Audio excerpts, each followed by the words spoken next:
I am both thrilled and honored to introduce our speaker today, Bill McKibben, who, as you all know, is kind of a living legend in the environmental community. In his 65 years on this rock we call planet Earth, Bill has worn many hats and continues to do so. He's a contributing writer to The New Yorker and a founder of Third Act. Third Act has the powerful mission of to mobilize people over 60 for climate action and the protection of democracy. He also founded the first global grassroots climate campaign, 350.org, which I know you're all familiar with. And he serves as the Schumann Distinguished Professor in Residence at Middlebury College in Vermont. In 2014, he was awarded the Right Livelihood Prize, sometimes called the Alternative Nobel, in the Swedish Parliament.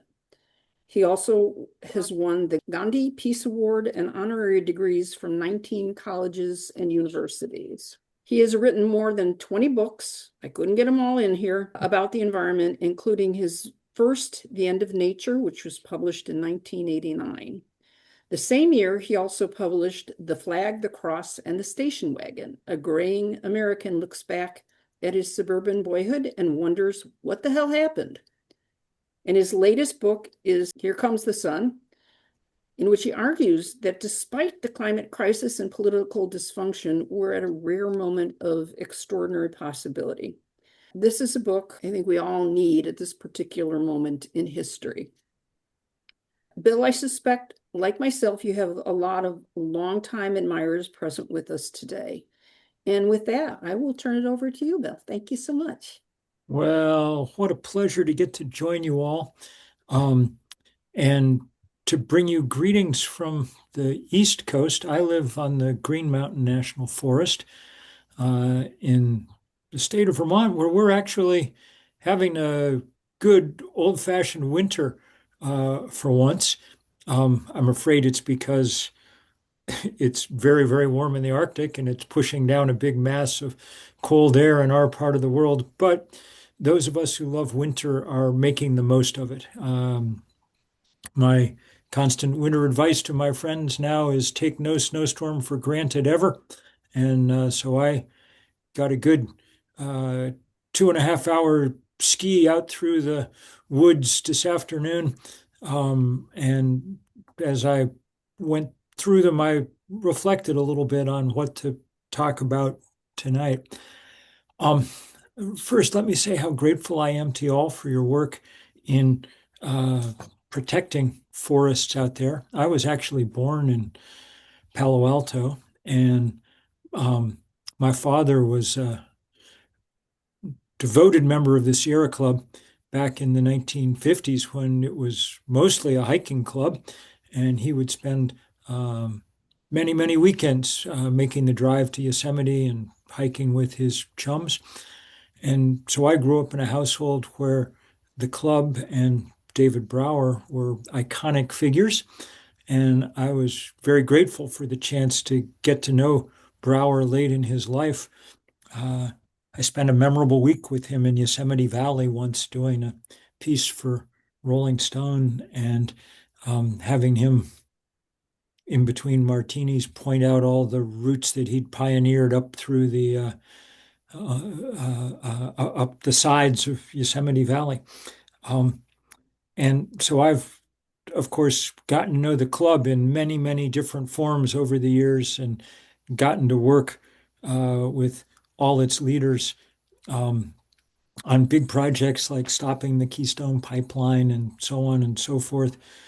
And very proud to have gotten the John Muir Award from the club some years ago and to be a life member. Its heritage and legacy means a lot to me, and I'm very grateful to you all for carrying it on, especially in the fight to defend the magnificent forests of the West.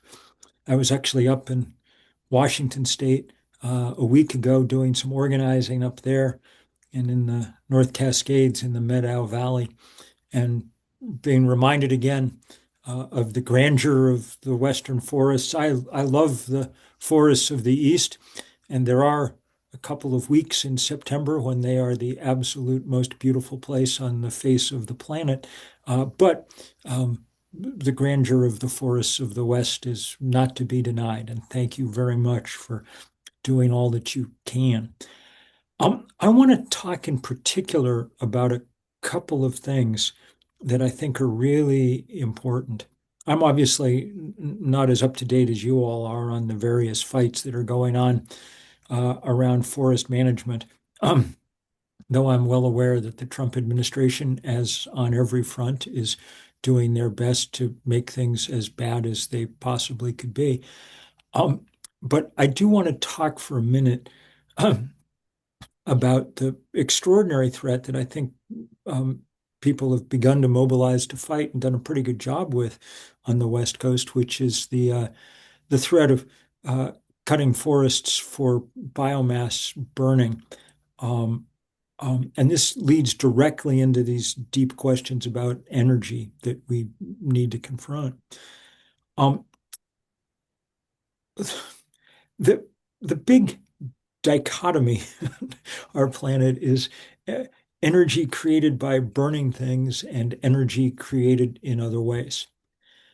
For a very long time, burning was all we could do.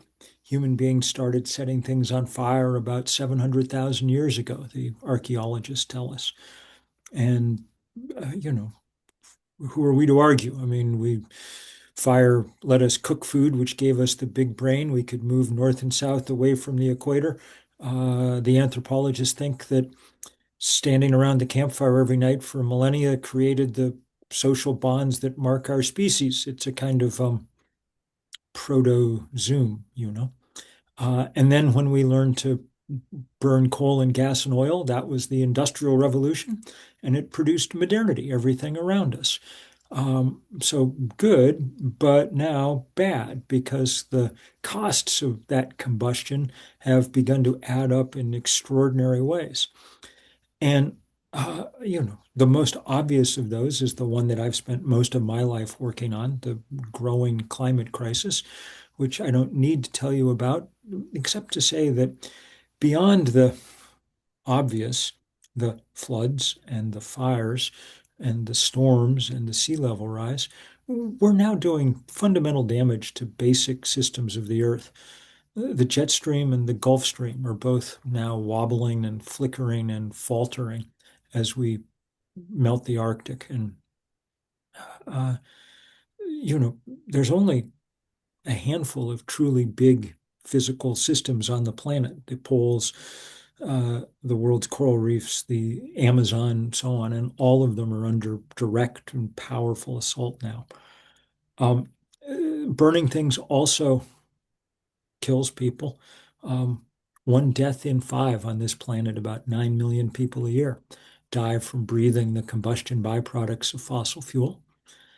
And as long as we burn things, we're exquisitely dependent on the people who have things for us to burn. That is to say, uh, uh, is, as long as combustion is our thing, the people who control the pools of fossil fuel or forests that we have to burn will have way too much wealth and power. Um, and I don't think I need to illustrate this at any great depth. Think about how the geopolitics of the last 100 years on this planet would have been different if oil had been of relatively trivial value over that period. Uh, uh, Donald Trump did us a favor when he invaded Venezuela and not even bothering to pretend that it was about democracy or human rights or anything. He just said, "You have oil, we want oil, watch out." Um, so the good news is that we live at a moment of transition on this planet when all of a sudden we can imagine producing the energy that we need without setting anything on fire. Um, the most recent book of mine, Here Comes the Sun, is really about what's happened over the last 36 months or so around the planet. At the beginning of this decade, we went past the point where a kind of invisible line where it became cheaper to produce energy from sun and wind than from combustion. And the result has been just extraordinary takeoff in most of the world um, around sun and wind. The growth has been faster than we've ever seen any energy system ever grow on the planet. We just got the news today that the momentum was so strong that even in the US in 2025, with Trump doing everything he could to slow things down, 99% of new generating capacity that came online was from the sun and the wind and batteries. And California's had a front row seat to this. It's done a lot. It's now being surpassed by Texas as the place that's installing the most clean energy in this country. Obviously, everyone's vastly surpassed by the Chinese, who are um, who are owning the future because we're ceding it to them. At any rate, one of the things to understand about this is, and you can see it easily in our political system, the extraordinary pushback from the threatened industries of combustion. The fossil fuel industry understands that their business model is increasingly under siege because we can produce the same product, energy, just cheaper and cleaner. And so they mobilized to put Donald Trump in office, and he's providing them with everything they've ever wanted. That's why we're now shutting down wind farms on the Atlantic seaboard that are 90% complete and banning solar on federal land and, on and on and on. Um, but that business model also has room for burning other things. And one of the most disturbing parts of this has been this move to try and burn a lot of biomass in recent years. Um, we're very familiar with this on the East Coast because so far most of the uh, wood has come from the Southeast, the fast-growing forests of the Southeast, which have just been plundered mostly for uh, to produce electricity in Europe. The biggest carbon emitter in the UK is a giant wood-fired power plant in Britain that burns mostly American wood pellets. And the thing to understand is the reason they're doing it is because they had a massive fossil fuel fired power plant there before, and they wanted to keep the power plant uh, going, so they just switched it over to wood. And they did it arguing that this would be carbon neutral because trees would grow back. But that's a bogus argument in many ways. For one thing, it turns out that across the Southeast, they were taking down uh, uh, big forest and in some cases old growth, what little old growth forest remains. Um, but more to the point, the pulse of carbon that comes from burning biomass right now is what's breaking the back of the climate system in real time. And so the fact that 50 or 100 years from now, trees will have sucked it back up is of little comfort because, well, because the climate system will be broken. And when we break the climate system, one of the things we do is make it very difficult to grow forests and grow much of anything else.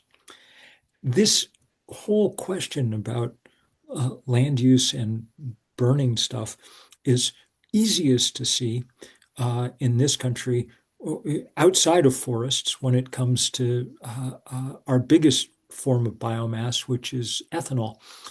Um, and when you look at the numbers, they're really astonishing. You could take America's biggest crop is corn. We grow about 60 million acres of it, and about 30 million of those acres are used for ethanol. And that produces about 3% of all the energy that we use in America.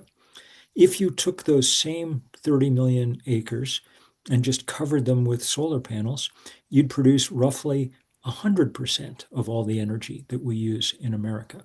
Now, we don't want to do that. You don't want to just cover Indiana and Iowa stem to stern with solar panels. We don't need to because we've got lots of other places to do it, and we should spread it out. One of the beauties of this clean energy revolution is that we can and should be producing this energy everywhere uh, uh, for local consumption. But that's just to give you a sense of the scale and of the possibility here in front of us. And so I just, the point I'm trying to make is don't let anyone ever tell you that it's important to be cutting down trees in order to produce energy. It's a stupid idea beginning to end. Um, um, I will say, and some of you may find this obnoxious, that I do think that there are times when it's perfectly reasonable to take certain percentage, a certain small amount of our forests and woodlands, just like our farmlands, and use them for renewable energy. Uh, I've lived most of my life in the Adirondacks, which is the great wilderness of the American East. And I remember 20 years ago when the first big proposal for a wind farm in the Adirondacks was slated for just a few miles from my house on the edge of a big wilderness area that I probably spend more time in than just about anybody else. A place I absolutely love to hike and ski and paddle. And in the best of all possible worlds, I could have done without some wind turbines at the edge of it. There's, red lights you'd be able to see at night from a distance. But we don't live in the best of all possible worlds. And I profoundly understood that the real threat to those woods, the biggest threat to forests everywhere and the creatures in them, is the rapid heating of this planet. Um, and so I was eager for the construction of those wind turbines. Uh, the conservation group in the area, mostly composed of uh, uh, people from away, as we say up here, or flatlanders who come to vacation, managed to block that development because they really didn't want to look at it. And for me, that was a kind of eye-opening moment, a reminder that a certain kind of conservation can cause more problems for the planet than it helps. But but happily, we can do the kind of work we need to do around sun and wind without taking up most of the land. And, you know, yes, it comes at a cost in terms of land use and a cost in terms of mining and so on and so forth. There's no free lunch, but there are more and less expensive lunches, and this is very much in the less expensive category. Um, just to kind of, again, to kind of have an image or a number to keep in your mind. Um, every boatload of solar panels that we produce and send around the world will, over its lifetime, produce about 120 times as much energy as the same boat filled with coal. Um, we're moving into a very different energy paradigm, and one that could be extraordinarily helpful to the world in all kinds of ways, uh, from climate and pollution and big reduction in mining burdens, down to these questions of war and peace and oligarchy that I was describing earlier. So, I, I've struggled with the fact that to me this is an extraordinarily depressing, dark moment in both our planet and our country's history. Temperature is rising very fast, and we're seeing enormous losses in the world. And for my money, our country is going through uh, a completely horrible moment. Um, um, to watch our fellow citizens essentially executed in the streets by gangs of paramilitary thugs is extremely difficult for those of us who spent our life thinking differently about America and what it means.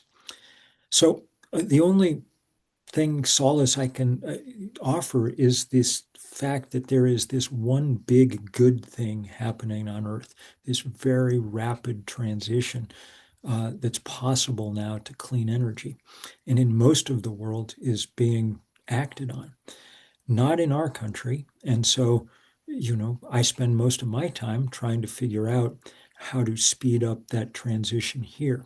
Some of you may know that I've spent the last few years organizing this thing we call Third Act. That's an effort to put us older Americans to work in defense of both our climate and our democracy.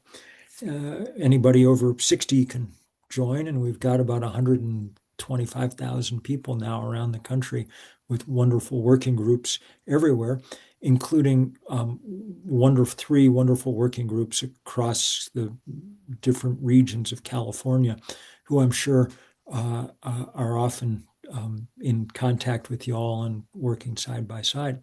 One of the things that we're working on very hard right now is an effort to make it much easier to do home solar in America. We call it Simplify Solar, and it's something we can do at the state and local level without having to get through the mess in Washington right now. As some of you know, California, though strong on utility scale solar, has been terrible in recent years on rooftop and home solar. The governor has enacted a series of policies that made it much, much harder to do this crucial work. And so we're working hard to change that. And we're very glad to see some of that change happening. Scott Wiener there in San Francisco has just introduced legislation to make it easier, much easier for Californians to have heat pumps in their homes and what we call balcony or plug-in solar. And I hope that you all will figure out ways to get behind all that. I guess what I'm trying to say is we have an extraordinary opportunity to take a lot of pressure off the planet. Humans have been putting extraordinary pressure on the planet for the last century or so, most powerfully by changing the composition of its atmosphere by pouring carbon and methane into the air. This is by far the biggest thing that humans have ever done, and by far the most damaging. But we can take that pressure off with the rapid conversion to clean energy. And so we desperately need people engaged in that work. Part of that means protecting forests for their carbon sequestration ability and to make sure that they don't become part of the problem by getting caught up in this biomass thing. And part of it means building out that clean energy just as fast as we can. So those are the things that um, that impassion me and my uh, uh, elder colleagues here at Third Act. If you happen to run across any older people in your travels, feel free to send them our way. Tell your grandparents about the work that we're doing. Um, um, because, among other things, we think that older people have a unique role to play in making this case. Um, um, Among other things, our sense of history is long, so we understand perhaps better than young people do just how abnormal the present moment is. And we're doing our best to point that out to everyone ahead of elections this year and so on. There's a lot of work to be done. You guys are doing an important part of it, and I'm grateful for it and grateful for the broad coalitions that allow us to bring the different strands of this work together in the most productive possible ways. So I'm going to stop there and see if there are any questions or comments or critique or abuse or whatever you like. Um, and Jennifer, feel free to ask questions. I can go through the Q&A here, however you want to do this. Well, I'll get started and, we're here, we are here to serve you. Our first questioner, this subject that I think is near to dear to all forest activists is, what's your stance on fix our forests? You're already beyond my level of expertise here. Okay. Okay, so you don't, at this, like, you don't have an official stance that you want to make known. I don't even have an unofficial stance. Okay, well, in short, oppose it. I Okay. will just say, um, um, one of the things that I've written a lot about in the last few years is uh, the importance of cultural burning um, on this planet. Um, I've said in this most recent book that I think the last important fires that we'll need to have on planet Earth are those tended by indigenous people who have a good record in figuring out how to build the kind of, well, slow and useful fire in many places that we've made a mistake in getting away from, I think.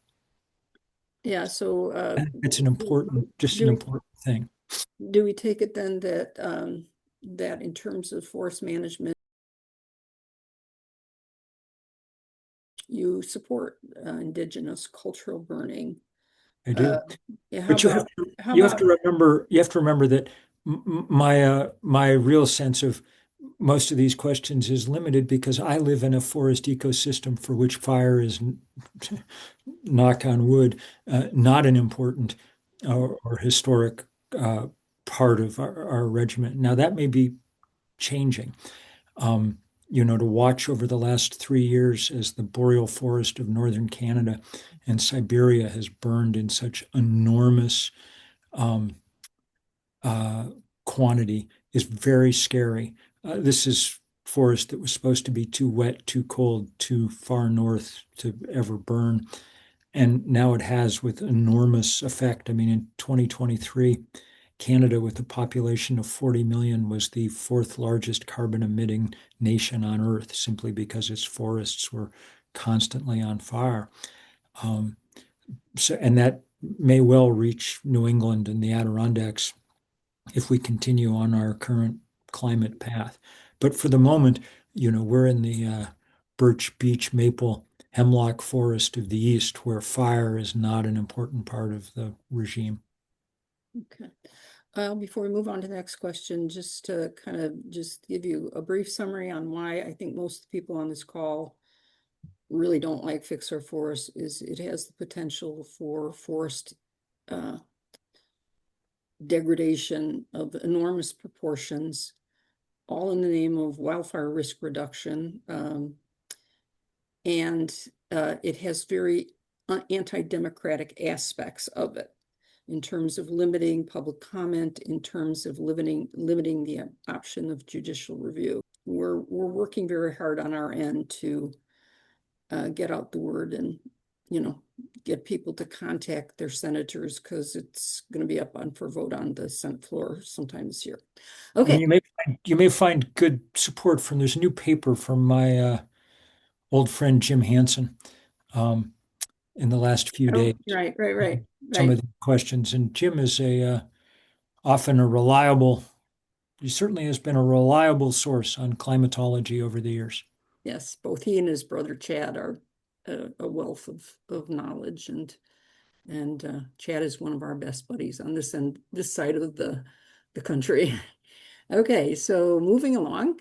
So first we're going to start with a comment by the questionnaire. Global boiling, species dissemination, habitat destruction, and intergenerational inequality are just some of the symptoms of overshoot. And the overshoot is capitalized, so I don't know if that's speaking to something. Yes, it's a Okay. well-known, yes, yeah. Okay, okay. So Canada and USA are leaders in the per capita consumerism, energy consumption, and gas house green production. And in addition to answering the questions, if you could just give, a brief, for those of us who aren't familiar with overshoot, Sure. maybe explain what that is. But the question is, should the environmental movement be more focused on volume and societal simplicity instead of just transition? Good question. So overshoot is the idea correct that we've already put, in this case, say, more carbon in the atmosphere than we can deal with. The temperature is going up. We're going to have to figure out, and the same is true on a number of other fronts. Um, I think that the question of whether the environmental movement should be focused on simplicity instead of uh, transition to technology is a really interesting one. Um, and I think the answer to it depends in large measure on what you think is really possible as an organizer or not. Much of my writing over the years has been about this desire for a simpler world. And I, I've argued for it not only for environmental reasons, but because I think that it's pretty clear that the world we constructed of high growth and high consumption actually doesn't make humans as happy as it claims to. And I'm pretty confident that 100 years from now, we'll have figured out more interesting ways to entertain ourselves than the ones we're engaged in now. But I'm also pretty confident that that's not going to happen over the next 5 or 10 years, which is the period of time that we have to make a decisive difference in how hot the planet gets. We have about 100 million people a year who enter what we call the consumer class, most of them in Asia. And I think it's very unlikely that they won't follow the rest of us at least part way down the path of a kind of consumer lifestyle. So I think it's very important that we figure out how to accommodate what's coming without overwhelming the planet's physical systems. And sun and wind and batteries give us the possibility to do that. It's a way to make our presence, our pressure on the planet smaller instead of larger. And I think it's the most straightforward way to do that that we've ever had. It wasn't available to us until a few years ago because it was just too expensive. But now we should have the forces of economic gravity working in the right direction, allowing us to at least imagine a very quick transition in this direction. And if we could, it would take enormous pressure off the planet. It is too late to stop global warming. That's not going to happen. It's not too late to shave tenths of a degree off how hot the planet eventually gets. And every tenth of a degree that we warm the earth uh, moves about 100 million of our brothers and sisters out of a safe climate zone and into a dangerous one. So this is compelling and important work even at this late date. It's so just clear because Overshoot is not an actual organization or anything. Oh, Yeah, it's a concept. it will capitalized in the question, and that's where I got a little No, it's a confused. concept, and there've been a series of books. I'm trying to remember. I think William Catton may have been the sort of person who popularized the term. Okay. All right. Okay. So from Janine, Janine asks us to tell us your understanding of forest protection when it comes to wildfires, kind of harking back to Fix Our Forests. Are Mm. you one of the proponents of the wildfire science, which dictates we leave alone older, wetter, and complex forests as they create their own fire-safe conditions, or are you a proponent of the thinning and fuels reduction approach? And she ends the question by also asking, are you familiar with the research from Chad Hansen, Dominic De La Sala, and others?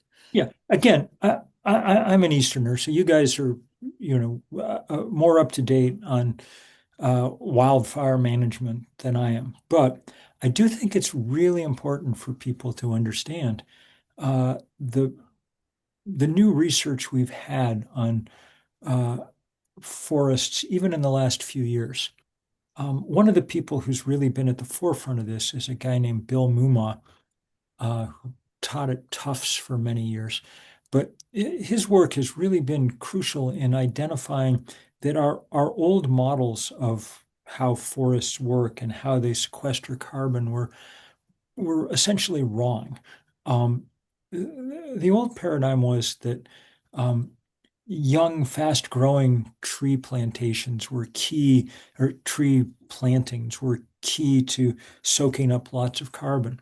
But it turns out that it's big, old trees that are the best at sequestering carbon, and that they continue to do it and continue to do it at accelerating rates to much older ages than we would have thought before.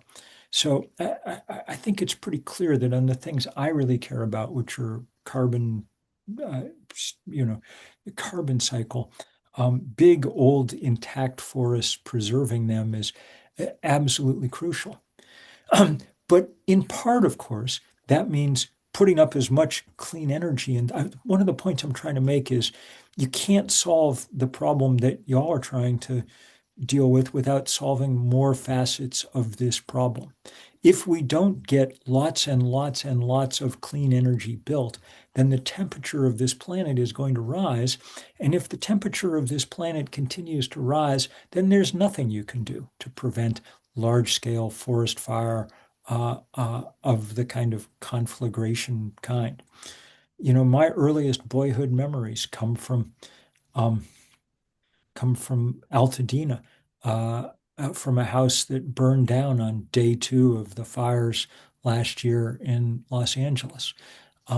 So even though I live back east now, I understand the specter of forest fire is a very real thing, and I understand how deeply related it is to the remarkable increases in temperature and evaporation that we now see. We're moving into a biological and meteorological regime that we haven't ever experienced as a species before. And the more we can do to slow it down, the better off we will be. And the only tool we have to slow it down at this point is the dramatic transition off fossil fuel onto clean energy. Okay, thank you for that. And from Gary Hughes of Biofuels Watch. Bill, are you familiar with our success keeping Drax from building new wood pellet plants here in California?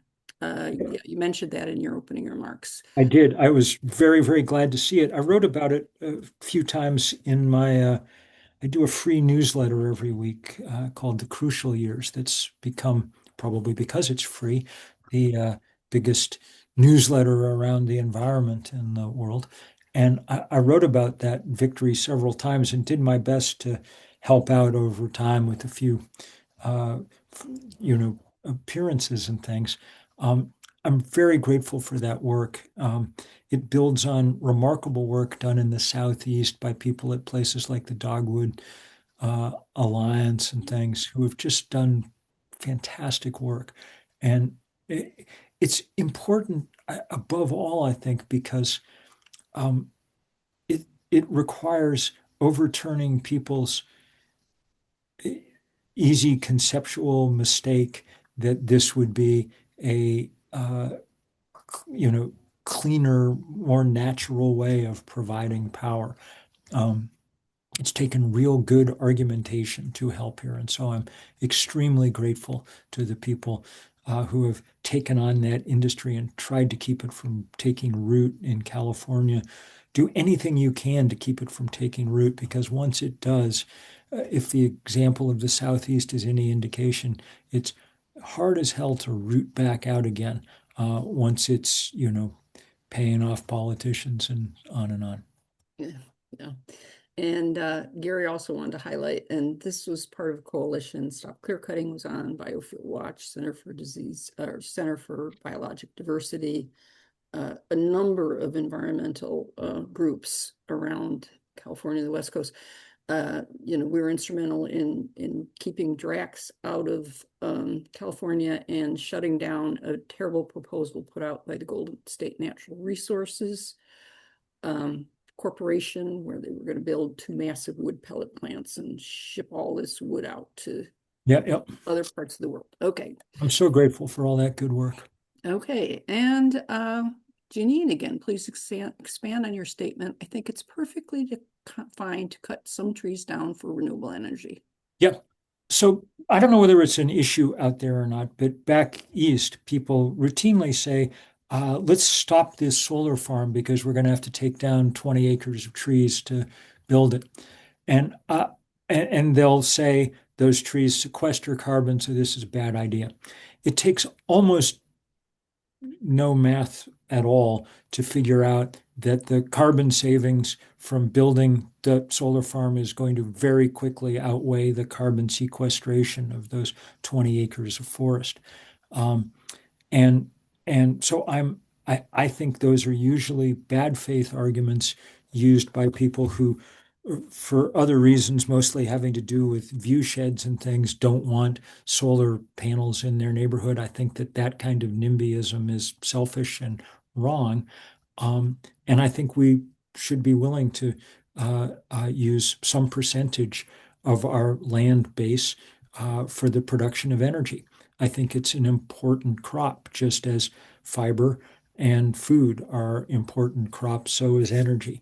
The good news is, as I said before, when I was talking about, say, ethanol, we don't need to use anywhere near as much of our landscape for doing this as we're using at the moment. But that doesn't mean that we have the right to. I wrote a piece for Mother Jones a couple of years ago called Yes in My Backyard, and I described it as just my attempt to appeal to my particular tribe of overeducated, relatively affluent white people who are very good at suing to stop things, to stop suing to stop things that we badly need. That is solar farms and wind turbines. These are the these are the only tools that we have to dramatically change how hot our planet gets. And figuring out reasons to stop them is a mistake, I think. And would you say that your advocacy for, in certain circumstances, cutting down trees to make way for solar farms would need to be made based on thoughtful considerations of that particular acreage? You know, you're not going to cut down old growth, right? You know, or I'm all for thoughtful consideration yeah, in all okay. circumstances, but I do think that the benefit of the doubt at this point has to go to building renewable energy fast. Um, that's our that's our only way out of the mess that we're in. So happily, we don't need to cut down old growth forests to do it. And I don't really know any place where people are proposing doing that. Um, but I do think that it's really important for conservationists to be in the lead in saying we need to do this, not just not stopping it, but helping identify the right places to do it, helping push hard for it. Because if you're not, then at some level you're not really a conservationist. The deepest threat to our forest systems on this planet and to all other ecosystems on this planet is the rapid heating of this planet. Um, that's the thing that above all threatens the things that we've loved and fought for. Awesome. And for the next questioner, this is a quickie for the organizers. Yes, there will be a recording of this presentation. It'll be up relatively quickly on YouTube. Our website, we're having problems with our webmaster on that, so it's going to take a while to get it on our website, but it will eventually be there as well. So just look up our YouTube Forest Protection Forums channel. Okay, from Chris Bachman. You mentioned solar panels producing 120 more times the energy as burning coal. Building solar panels still requires the mining of coal to refine the silica. Mining still has environmental impacts. While solar energy may be green due to coal mining, it is, he feels it's not truly clean energy. So how do we get away from mining coal? Well, look, as I said before, there's no free lunch, and if you insist on, a world powered by angels, then you're going to have to find someone else to, explain how it's going to happen. But at this point, we're building solar panels not with coal. I mean, they're all being built in China at the moment, thanks to our own idiocy in this country. And China is increasingly building solar panels and wind turbines with solar energy and wind energy. Um, that's what, mostly is the payback time for doing this is tiny now in terms of energy and carbon. And if what you're worried about is the mining of coal, our friends at the Rocky Mountain Institute, Amory Lovin's shop over in Colorado, put out a study about a year ago showing that the total mining burden for the battery renewable transition by mid-century, the total mining burden between now and 2050 would be smaller than the amount of coal that we mined last year on this planet. Um, just keep in mind when you know, when you go mine some lithium or whatever, you stick it in a battery and it works for 25 years. When the battery degrades, we now know how to recycle it, get the lithium out, and start over again. When you mine coal, you burn it and then you have to go mine some more tomorrow. This is a qualitative as well as a quantitative difference. We're moving into a different world where almost all the energy combustion happens 93 million miles away at our local star, which the good Lord was kind enough to hang in the sky above us. Okay, okay.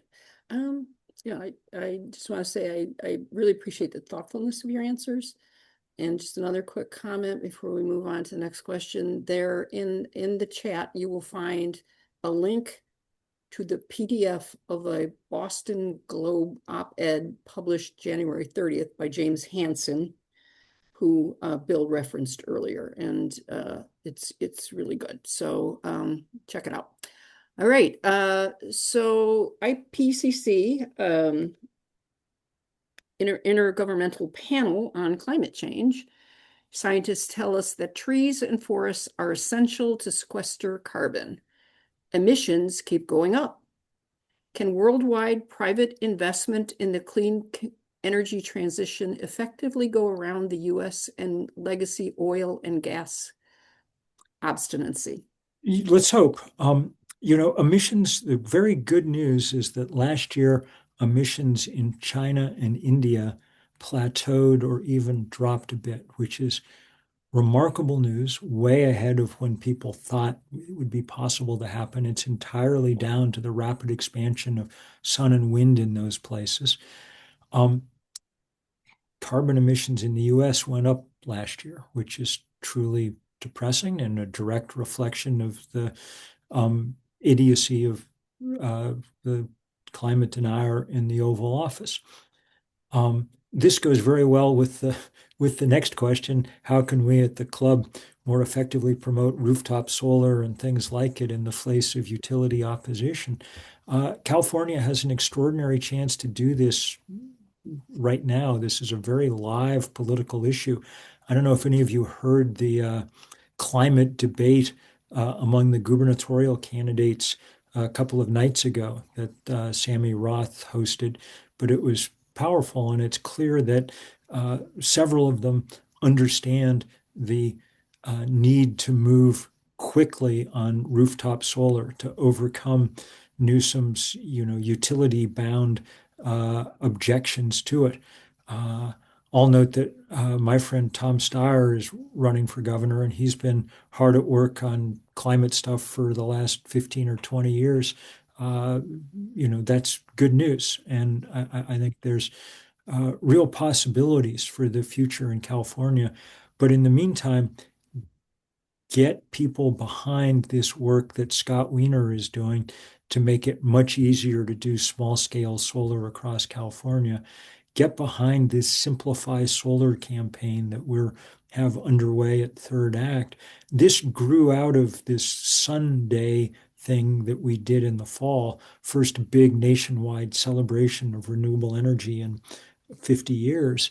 And it was a beautiful day of action with 500 events across the country. And as a result, we've now got at least half the states in the union with uh, uh, legislation to make it, like the stuff in California, much easier to do some of this small scale solar stuff.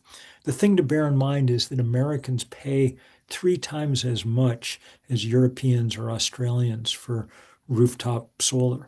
And the reason isn't the cost of the panels. The reason is the cost of excessive bureaucracy that slows it all down. And the rest of the world, if you want solar panels on your roof, you call up on Monday morning and, by Wednesday, there's some guy up on your roof hammering, and by Friday, it's connected to the grid and you're pouring energy into the system. And what happens when you do that is remarkable. Australia this year, because they've put up so many solar panels, beginning in June, will be offering 3 free hours of electricity every afternoon to every Australian. So the world that we could be building right now is quite remarkable. And just before we go on, we're getting close to the top of the hour. I want to respect your boundaries Mm. time wise. And Veronique, your assistant indicated you might be willing to stay a little longer than an hour, but you call the shots and let Let's me try to know. get through a few more of these questions here. I do have Okay, there's a lot more. And another as talk in a usual, few I gotta minutes. apologize, folks. Yeah. We're not gonna get to all of them. I see that the next one's about uh, are EVs dead? Um, and how do we get the EV transition back on the road? Again, this is mostly an American problem. Um, there's new data this week showing that the EV boom is soaring in the rest of the world, in Europe, but also in the developing world. Turkey, Brazil, Mexico, EVs are just taking off everywhere. And the reason is that they're cheap. I mean, partly the reason is that they're clean. In fact, there's new data today from a study looking at California showing that neighborhoods with high densities of EVs have cleaned their air to the degree that you can measure it from space. But mostly it's the fact that these are cheap, good cars. So in the US, we've uniquely tried to stop this from happening. And our job is politically to change that. Um, we've got to do it for the climate. We also should be doing it just in defense of our homegrown auto industry and auto workers, because if we don't, these guys are going to be essentially irrelevant very, very soon. The rest of the world is swinging hard in this direction and fast. And just to give you a sense of why that's happening, any of you with a subscription to the Wall Street Journal, that radical rag, go read the piece from a few days ago from their technology correspondent who had a month of driving one of the new Chinese EVs in New Jersey and how desperately sad she was when she had to give it back because it was the best car that she had ever had. That's what everybody who drives them says. And so our job is to start catching up again to this revolution. Uh, okay. I don't have a good answer around the wildland urban interface problem. You guys are the experts on this. Um, And will just say again that it's one of the reasons I'm quite grateful to live in the humid East. Um, we have to worry a little bit less about this. Our worry where I live in the Green Mountains is the wild flooding problem that's come with global warming. We've had epic floods. Our town was cut off from the world for several weeks the summer before last because the road, both east and west out of town, was flooded out and destroyed. That's happening all over this part of the world. So everybody's dealing with the effects of climate change. The I next, see all these questions about Hansen, as I said. right, right, and Please we now don't have read. multiple ways Yeah, to reach that article. yeah. Yeah, and there's a comment, but I want to stick to questions. Well, I see someone saying removal of forests is not a solution to our ever increasing emissions problem. That is correct and obvious. And I don't think anybody listening to this tonight would have thought I was arguing for the removal of forests. Just the opposite. I'm arguing for their protection and thanking you for doing it. The point I was trying to make is if there are ways to use some small acreage currently covered with trees to produce renewable energy, then it's probably worth the trade-off. But that's very different than talking about the removal of forests. And I really think that people should be careful about their rhetoric and try to uh, tone it down some. Um, that's the kind of thing that gets us in um, needless kerfluffle.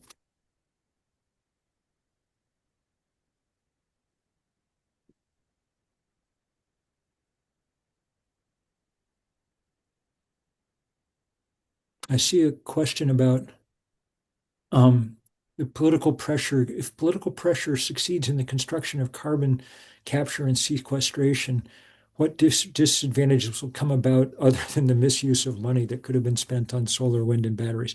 That's the biggest one. It's a huge opportunity cost. It's just a big waste of money to do. Look, carbon capture and sequestration is uh, is basically an effort to keep the combustion system alive. The fossil fuel industry would like to have taxpayers pay huge amounts of money to retrofit their power plants so that we can capture the emissions and pump them underground and things. And it's already more expensive to burn gas or coal to produce power than it is to set up solar farms or wind farms. Um, Once you've added an extensive chemistry set to the top of the power plant in order to capture its emissions, the cost just goes through the roof. So this is just one more effort to subsidize combustion in a world where we no longer need combustion going on. Um, uh, People are talking about military activity uh, and how environmentally destructive and so on there is, why there's not more effort within the environmental community to expose this. I mean, I was definitely trying to make this point earlier on, but I may have been inarticulate. An extraordinary number of the wars, coups, assassination attempts, terrorist plots of the last century have been directly and indirectly attributable to the desire to control the supply of oil in particular and the sea lanes and things necessary for its easy transport. I remember at the outbreak of the Gulf War going to a protest where someone had a big sign that said, "How did our oil end up under their sand?" Um, and, so I think that the single biggest thing that we could do to lessen international tension is to move quickly off the hydrocarbons that are only available in a few places and make those places more powerful than they should be. That's what keeps Vladimir Putin in business, for instance. Humans are good at fighting wars, but they will be hard pressed to figure out how to start one over sunshine. So that's, to me, the single most pragmatic thing we could be doing if we're worried, as we should be, about the level of violence around this world right now.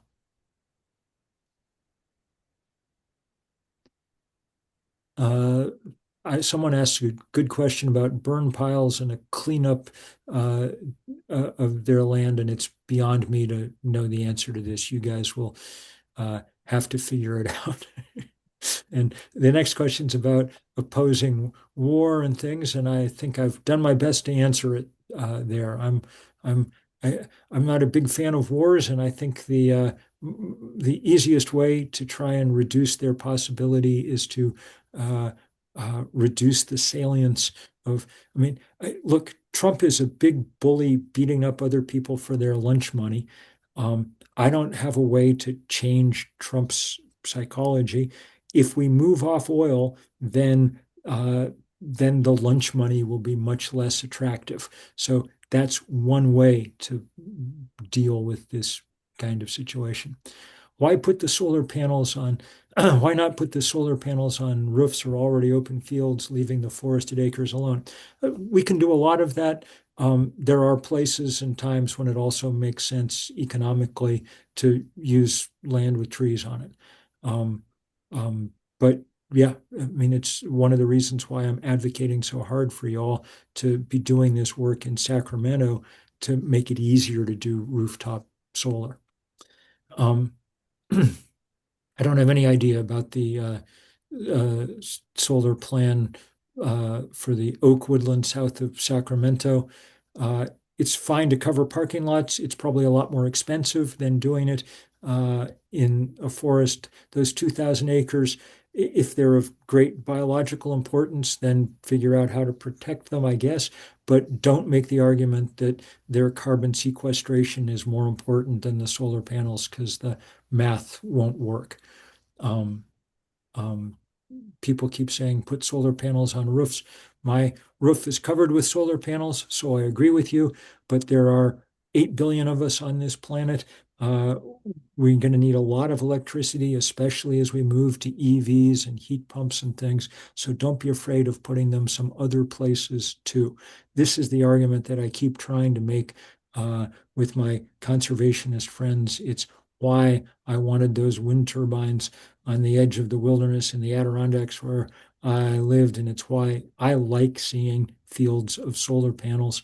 Um, I you know, where I live, the competition is often with corn.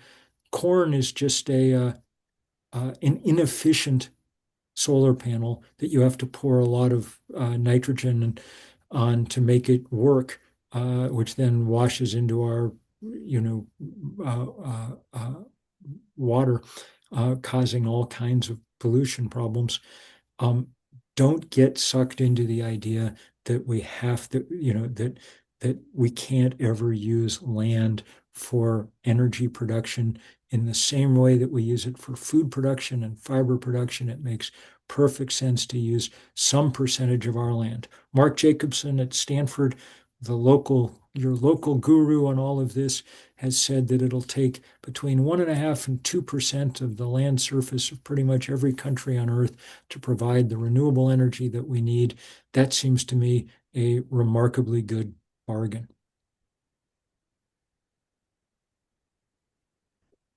A lot of comments coming in about the Oak Woodland plan and why it's Yeah, a bad I idea. was going to Yeah, say. yeah. Um, so Trying to, I mean, the question to end on is one of the last here. Um, well, two, what are the best strategies for reducing oil and gas dependence? The best strategies for reducing oil and gas dependence are to build lots of sun and wind and batteries. And it's working. Look, California is using 40% less natural gas to produce electricity than it was 3 years ago. That's a big drop, and it's entirely down to the solar panels and batteries that people have put in. And again, that means that, you know, there's always trade-offs, but they are worth making. Um, Someone says we're trying to protect desert areas too. Uh, Good, but be aware that uh, the the biggest danger on this planet in conservation terms is the rapid spread of deserts, and B, that this is one of these places where often we can do two things at once. There's been a series of studies over the last year demonstrating that building solar farms in deserts and providing a certain amount of shade is actually allowing the conditions for the regrowth of that desert soil biotic crust that's so delicate and fragile. The Chinese have been struggling with rapid expansion of deserts now for decades. And the first thing that's begun to bring that under control in any places along the Gobi are the construction of lots and lots of solar farms.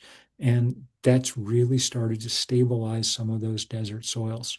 It doesn't always look so natural to us all the time. Get over that. Understand that if we're serious about saving the natural world writ large, the most important thing we have to do is keep the temperature from rising more.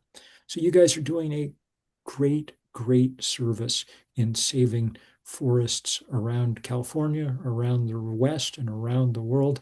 And I'm entirely for it. The only small counter argument I've been making is don't get so hung up on that as the only goal that it gets in the way of other crucial goals, above all, keeping the temperature of the planet from getting out of control. Because if the temperature of the planet gets out of control, it's forest ecosystems that will suffer as much as any other on this planet. Um, Conservation and environmentalism has gotten more complicated than it was in David Brower's time. But we have extraordinary possibilities. And I remember Brower saying to me, he by then an old man and I still a young one, as we sat there in Yosemite Valley many decades ago, just saying the job of the 20th century, 21st century is figuring out how to make this transition, how to make it work. So I'm deeply grateful to everybody at the club and to all the work that you're doing. Look forward to being shoulder to shoulder on many projects going forward. And again, I send you greetings from the deep cold of the Northeast this week. And I hope that it's before long, the snowpack in the Sierras is filling in, and that the world is as it should be. So many thanks for all your good work, and good evening to you all. I'll say amen after your final comments. And I've thanked you already a number of times, but you're going to have to hear one more thank you from me on behalf of myself, or my fellow Stop Clear Cutting folks, and our entire audience here. I think people are going to feel like this was probably the most amazing hour they will have spent this week. Well, I enjoyed it immensely. It was a great pleasure for me. So, Bill, I would also like to thank you. I found your talk extremely helpful. Thank you so much for coming and talking to us. All right. God bless you all. Take care. Thank you.